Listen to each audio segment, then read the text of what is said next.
He's a 17-year-old professional, earning a salary, but living on instant noodles in an empty room. This isn't just teenage angst. It's a quiet, crushing depression. And the only thing that saves him is the warmth of a family that isn't his own. Our story follows Rei Kiriyama, a teenage shogi prodigy who is already a professional in a world of seasoned adults, but his talent is a cage. He lives utterly alone, estranged from his adoptive family, and haunted by the deaths of his parents and sister. The show immediately establishes this crushing isolation, not with dramatic monologues, but with silence. We see his barren apartment, the ticking of a clock, and the way he moves through the city like a ghost. This isn't a hero's journey starting from zero. It's a survival story starting from less than zero. You can't talk about this series without mentioning Studio Shaft. Their signature visual style is on full display, but it's not just for flair. They use surreal, often beautiful imagery to externalize Rei's inner world. Water is a constant motif, representing the suffocating, drowning feeling of his depression. His world is often depicted in muted, cold colors, a stark contrast to the vibrant, warm light that floods the home of the Kawamoto sisters. This isn't just animation. It's a visual poem about mental health, making you feel Rei's emotions before he even says a word. The heart of the show is the Kawamoto family. Akari, Hinata, and Momo are three sisters who effectively adopt Rei into their chaotic, loving home. They run a traditional sweets shop with their grandfather, and their house is the complete opposite of Rei's apartment. It's full of clutter, cats, noise, and incredible food. They don't try to fix him. They simply offer him a place at their table, a consistent and unconditional warmth that slowly starts to thaw his frozen heart. They are the anchor that stops him from drifting away completely. In this world, shogi isn't just a game, it's a brutal mental battlefield. It's Rei's only profession and the source of his trauma. Each match is animated with incredible intensity, visualizing the psychological warfare between players. His greatest rival and self-proclaimed best friend, Harunobu Nikaido, is a fantastic character.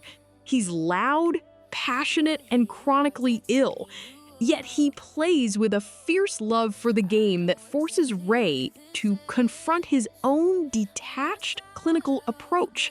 Through his rivals, Rei slowly learns that shogi can be more than just a silent war.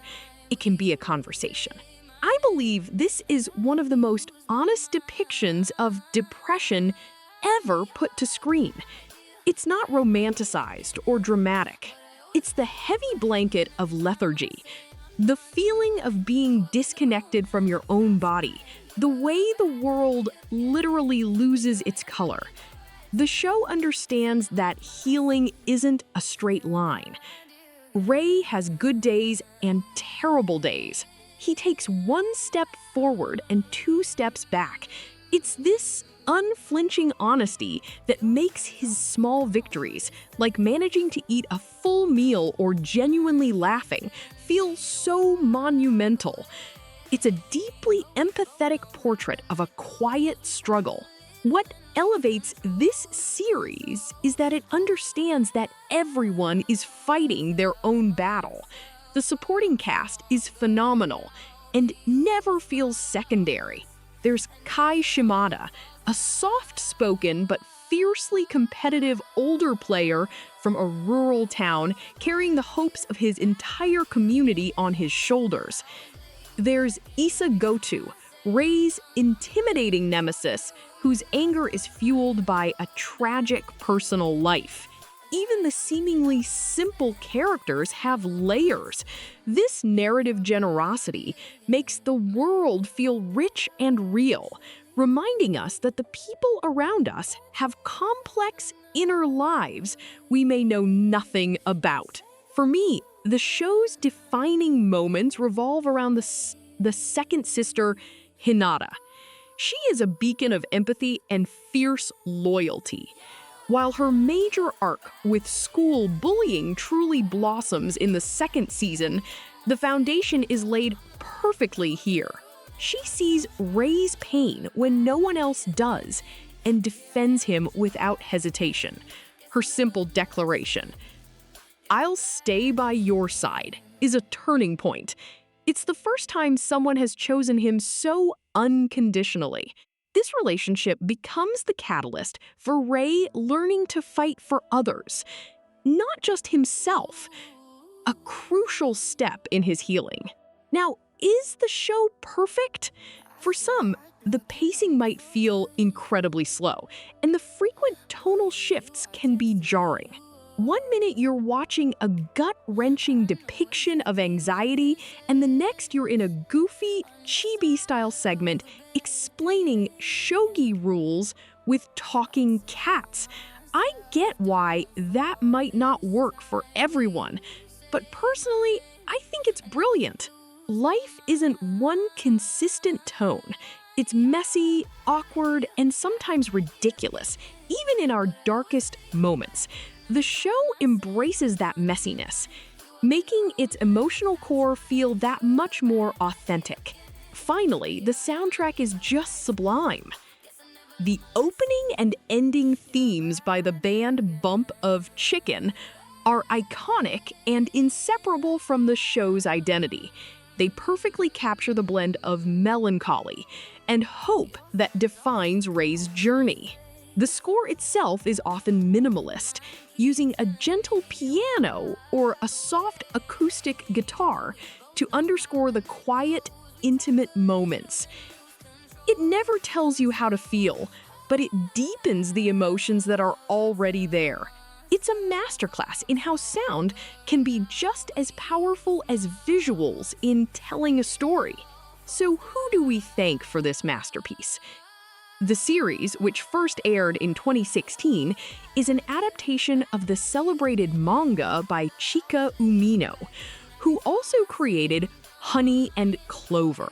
The incredible task of translating her work to the screen was handled by Studio Shaft under the masterful direction of Kenjiro Okada. Across its initial 22 episodes, the team didn't just adapt the plot.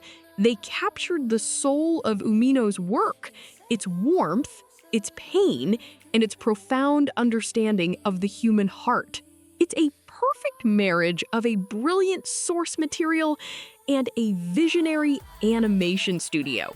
This isn't a show you binge for plot. It's one you sit with and absorb. It's a warm blanket for a cold soul.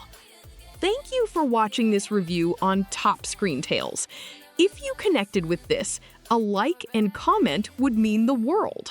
What anime, film, or series do you feel deserves a deep dive next? Let me know below.